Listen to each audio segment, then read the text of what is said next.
일상에 바쁜 여러분들을 대신해서 지식과 인사이트를 정리해드리는 매일 독서 매일 인사이트입니다. 오늘은 한국과 일본의 문화역전, 이 책에 대해서 한번 살펴보도록 하겠습니다. 이 책의 저자는 일본 여행 매니아인 것 같고 일본에 대해서 상당히 애정을 갖고 있는 일본 전문가 같아요. 이 책의 제목이 이제 문화역전인데, 물론 문화역전에 대한 이야기도 많이 나오고 있어요. 일본 내에 퍼지고 있는 한국 문화라든가, 그리고 세계 속에서 우리 문화가 일본을 추월해서 앞서가는 모습, 이런 것들 다양한 대상에 대해서 재미있게 나열하고 있는데, 전체 책 중에서는 일부에 불과하고 대부분의 내용은 일본이라는 나라, 정치, 사회를 분석을 하고 있습니다. 그러니까 지금 현재의 일본에 대해서 다양한 지식을 습득해 보고 싶다, 그러면 이 책을 참고하면 대단히 유용할 것 같아요. 이 책 속에서 이제 다양한 주제와 소재를 다루고 있는데, 그런 것들을 요약해 드리기는 어려울 것 같고, 이 책을 읽고 난 이후에 개인적인 느낌, 그런 부분만 간단하게 말씀드려 보도록 하겠습니다. 첫 번째는 지금 현재 일본은 굉장히 코미디 같은 나라라는 거예요.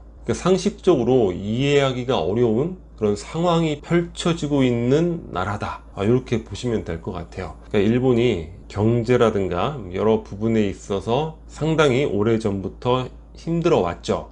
잃어버린 30년이다, 이렇게 이야기를 하고 있고, 현재도 여러 노력을 쏟아붓고 있음에도 불구하고 경제가 되살아날 수 있는 기미, 비전, 이런 것들은 전혀 보이지 않죠. 그래서 신흥 후퇴국이다, 이런 이야기를 하고 있고, OECD 국가 중에서도 유일하게 경제 후퇴국이라고 합니다. 그리고 막대한 국가 부채, 우리가 보통 한 50% 약간 안 되는 것 같은데, 일본은 GDP의 230% 가까이 되는 것 같아요. 어마어마한 규모죠. 전 세계에서 거의 최고 수준의 국가 부채라고 보시면 될 것 같아요. 그런데 부채가 있으면 갚아야 되잖아요. 그러면 세금 수입이 있어야 되는데 세수가 굉장히 부족한 나라입니다. 그러니까 30년 전에도 1년 세수가 60조 엔인가? 여튼 숫자로는 60인데 2018년에도 똑같은 60이라는 거예요, 단위가. 그러니까 30년 동안 세수가 전혀 늘지가 않았죠. 그러니까 잃어버린 30년이 정확한 표현이 되는 것이고, 그 세수 비율에 있어서도 법인세는 30%에서 20%로 확 다운되고, 부자 감세를 통해서 또 소득세도 확 다운되고, 유일하게 늘리는 세수가 소비세라는 거예요. 그러니까 소비세는 간접세잖아요.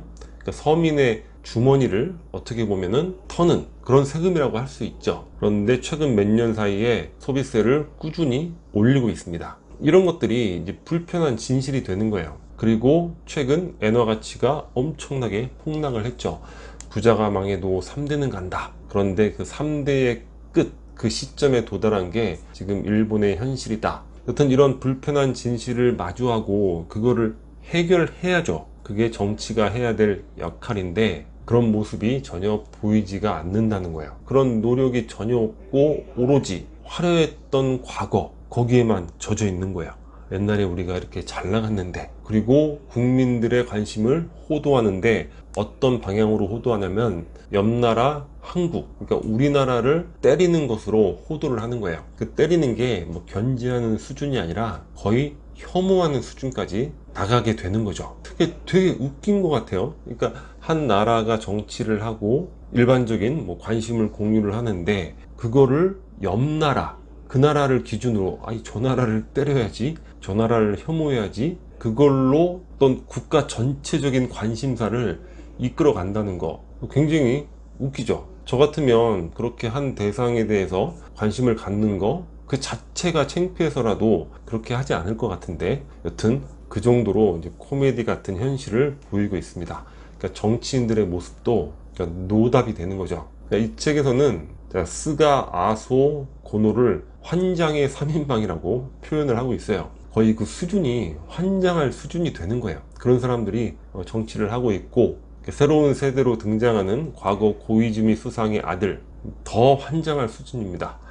개념 자체, 지식 자체가 전혀 없는 아주 클린한 그런 상태의 수준을 보이고 있다는 거예요.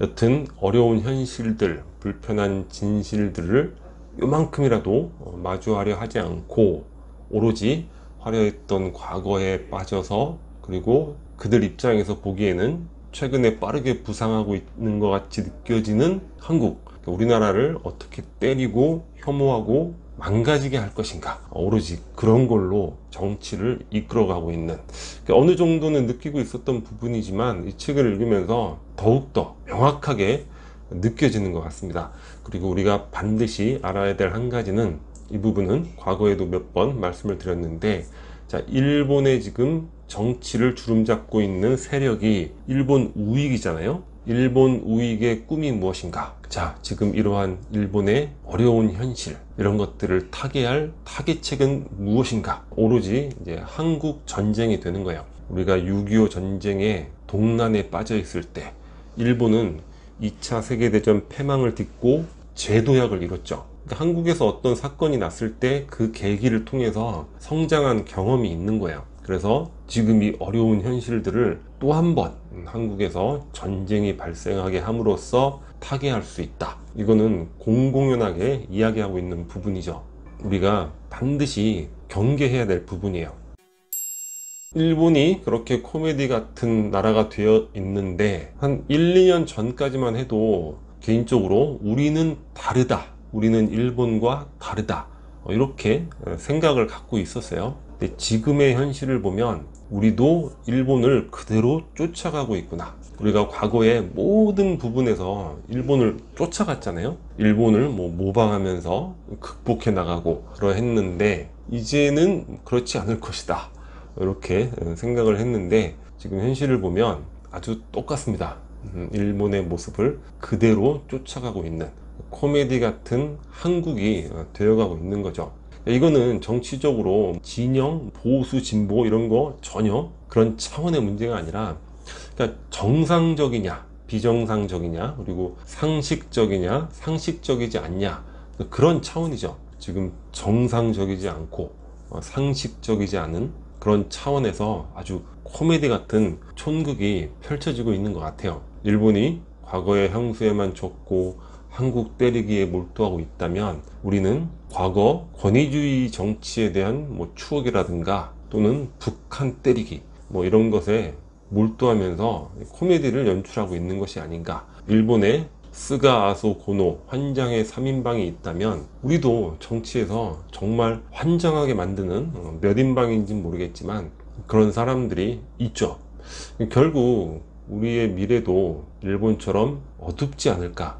이 책을 읽으면서 그런 생각을 또 강하게 해보게 됩니다. 하지만 일본과 우리 한국의 가장 결정적인 차이라는 게, 시민의식의 강도가 어느 정도인가, 그 차이인 것 같아요. 여튼 우리는 과거 외적의 침입 때부터 의병을 일으킨다거나, 식민지 시절에도 독립운동을 한다거나, 그리고 산업화와 더불어서 민주화를, 시민의식과 시민혁명을 통해서 민주화를 달성했다는 점, 그리고 촛불혁명이라든가 여러 시민의 역동적인 이런 힘들이 있는데, 유일하게 기대해 볼 수 있는 부분은 그런 부분의 차이, 그런 것으로 인해서 우리가 뭔가 좀 정상적이고 상식적인 수준의 나라로 이제 다시 돌아가는 것, 그것만이 유일한 방법이지 않을까. 여튼 여러 가지로 재밌는 내용도 많고, 일본에 대한 그 놀라운 모습들, 그리고 그걸 여전히 또 모방해서 따라가고 있는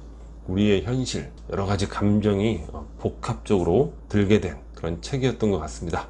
자, 오늘 영상은 여기서 마치도록 하겠습니다. 캐릭터츠가 구독 버튼이고요. 구독과 좋아요 많이 부탁드리겠습니다. 감사합니다.